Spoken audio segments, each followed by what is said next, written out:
வாழ்க வளமுடன், சுகம் சூழ்க. நற்பவி நற்பவி நற்பவி. இறைவனோடு இணைந்திருப்போம்.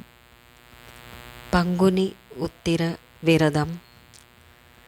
இந்த நாளில் முருகப்பெருமானுக்கு விரதமிருந்தால் திருமணத் தடைகள் நீங்கும். ஸ்ரீ முருகன் தெய்வானை திருமணம் நடந்ததும் இந்த திருநாளில்தான்.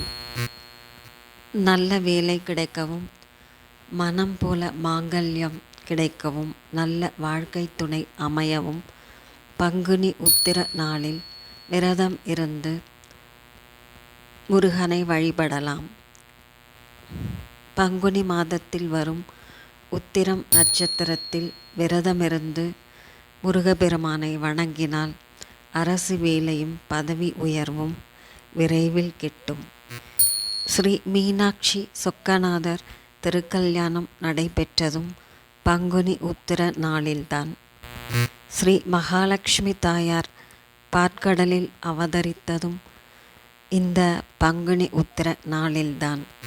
நம் வாழ்வில் செல்வ வளம் பெருக ஸ்ரீ மகாலட்சுமி தாயாரை பங்குனி உத்திர நாளில் வேண்டி விரதம் இருந்தால் சகல செல்வங்களும் வளங்களும் மகிழ்ச்சியும் ஆனந்தமும் மங்களங்களும் நமக்கு குறைவர கிடைக்கும்.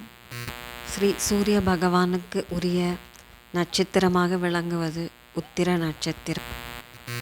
பங்குனி உத்திர நாளன்று சூரிய பகவானையும் ஸ்ரீ முருகப்பெருமானையும் வழிபட்டால் தலைமை பொறுப்பு, பணியிடத்தில் பதவி உயர்வு ஆகியவற்றை விரைவில் பெற முடியும். நல்ல வேலையும் வேலையில் இருப்போர்க்கு சிறப்பான பதவி உயர்வும் தேடி வரும்.